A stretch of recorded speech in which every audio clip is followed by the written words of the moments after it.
আসসালামু আলাইকুম। গত রাতে একটা জাতীয় পত্রিকার সংবাদ দেখে শরীরের রাগটা কোনোভাবেই নিবারণ করতে পারছি না। তার কারণেই আসলে ভিডিওটি করা। তো যেটা আপনাদের সাথে আলোচনা করতেছিলাম, মারিয়াম, নিউজটা ছিল এরকম: কুমিল্লার দেবিদ্বারে হাসনাত যে আসনে এমপি প্রার্থী হিসেবে দাঁড়াইছে, ওই আসনেই বিএনপি মনোনীত প্রার্থী মঞ্জুরুল আহসান মুন্সি, তিনি 4 বারের এমপি ছিলেন বিএনপির। তো তিনি হাসনাত আবদুল্লাহর নাম উল্লেখ না করেই একটা কথা বলছেন।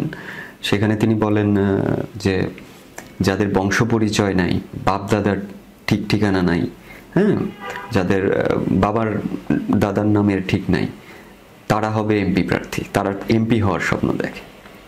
তো আমার কথাটা হচ্ছে, আমি নিজে ব্যক্তিগতভাবে গ্রাম থেকে উঠে আসা মানুষ।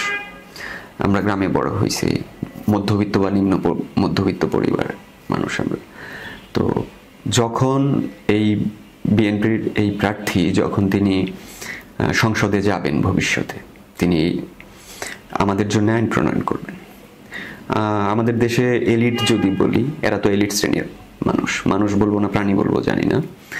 তো এই প্রাণীগুলো যখন আমাদের সংসদে যাবে, আমরা 95 থেকে 98% মানুষ কিন্তু মধ্যবিত্ত, নিম্ন মধ্যবিত্ত বা গরিব শ্রেণীর মানুষ আমরা। তো আমাদের জন্য যখন আইন প্রণয়ন করবে, তখন মানে সে আমাদের প্রতি কি ধারণা পোষণ করে এবং কতটুকু মায়া নিয়ে সে করবে, আমার কোশ্চেনটা হচ্ছে এইখানে। যে যার বাপদাদার পরিচয় নাই, মানে এটা তো অনেক খারাপ কথা। উনি তো পলিটিক্যাল রেটরিক হিসেবে ব্যবহার করছে কথাটা, ব্যাপারটা তো আসলে ওইরকম না। কিন্তু মানে কতটা হেয় প্রতিপন্ন করা যায় একটা মানুষকে, আমার মতো সাধারণ মানুষকে করা যায়, সেটা উনি তার বক্তব্যের মাধ্যমে বুঝাই দিছে। তো উনার কাছে আমি কি প্রত্যাশা করতে পারি? উনি যখন সংসদে যাবে, উনি কি আমার জন্য আইন প্রণয়ন করবে? উনার বাচ্চা কাচ্চারা কোথায়? দেশে পড়াশোনা করে না বিদেশে পড়াশোনা করে? উনি কোথায় থাকেন? উনার কি জুলাই আগস্টে উনার সন্তানরা রাজপথে ছিল? এই দেশের সংকটে ছিল? উনি কখনো মানে ক্ষতির শিকার হয়েছে? উনার সন্তানরা কি রক্ত দিছে? উনি কি আমাদের জন্য আইন প্রণয়ন করবে? এই প্রশ্নগুলো আমার মাথায় কালকে থেকে ঘুরতেছে। তো আমার প্রশ্ন হচ্ছে এইখানেই, আপনারা ভোট দেবেন, অবশ্যই ভোট দেবেন। আমি আমার লেট 30s-এ আছি, আমি এখনো ভোট দিতে পারিনি। তো এরকম আপনারা আমার মতো সবাই। তো ভোট দেবেন, কিন্তু মার্কা দেখে না। ভোট দেবেন প্রার্থী বিবেচনা করে, সে আপনার জন্য কি করতে পারে, বা সে সংসদে গেলে আপনার জন্য কেমন আইন প্রণয়ন করবে।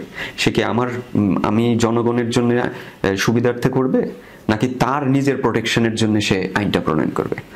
কারণ ওই যে ডিজিটাল সিকিউরিটি অ্যাক্টের মাধ্যমে আমরা দেখছি আওয়ামী লীগের সমস্ত নেতৃবৃন্দ থেকে শুরু করে নেতাদের প্রোটেকশন দেওয়ার একটা আইন ছিল, হচ্ছে এটা, যার সাফারার ছিলাম আমি। তা আমরা কথা বলতে পারবো কিনা? তো সে তো আইন প্রণয়ন করবে তার প্রোটেকশনের জন্য। সে কিভাবে মানি লন্ডারিং করবে, কিভাবে ট্যাক্স ফাঁকি দিতে পারলে বেঁচে যাবে, সে তার আইন করবে। আমাকে দমানোর জন্য আইন করবে। সে যখন আমাকে ফকিন্নির বাচ্চা বলবে, শুধু উনি না, রুমিন ফারহানা এর আগে কয়েকবার এই ধরনের করছেন। বিএনপির আরেক প্রার্থী ফজলুর রহমান সাহেব, তিনি তো কথায় কথায় বলেন বাপদাদার পরিচয় নাই, এই নাই, ওই নেই। তো এই যদি এদের মেন্টাল সেট আপ হয়, তাকে কি আপনি সংসদে পাঠাবেন? তাকে কি আপনি ভোট দেবেন?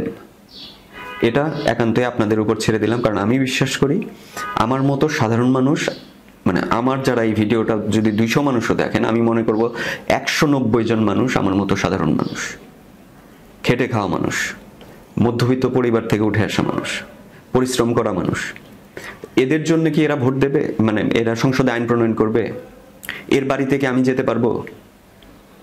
সে তো আমাকে বলবে তোর বাপদাদার ঠিকানা নাই, তুই আমার বাসায় আসছিস কেন? আমি নিজেই ফেস করছি আমার মামলা নিয়ে। আমি যখন আমার আসনের আওয়ামী লীগের এমপির কাছে আমি যখন গেছিলাম কথা বলার জন্য, আমাকে দেখা করতে দেওয়া হয়নি। তো ওই যে আমি এই একই সেন্টিমেন্ট। অতএব আপনারা চিন্তা ভাবনা করে ভোট দেন। ওই ব্যক্তি আপনার জন্য কি করবে, ওই ব্যক্তির কাছে আপনার অ্যাক্সেস কতটুকু হবে, এইটুকু শুধু মাথায় রাখেন। সে কি ধানের শীষ, দাড়িপাল্লা, নাকি শাপলাকলি, নাকি মানে যেটাই হোক, আপনাদের কাছে এই আবেদনটাই থাকবে। আমি তো সাধারণত সারাদিন কাজ করি, আপনাদের জন্য সংবাদ সংগ্রহ করি।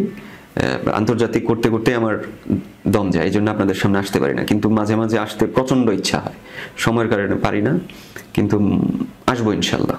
দোয়া রাখবেন। আসসালামু আলাইকুম।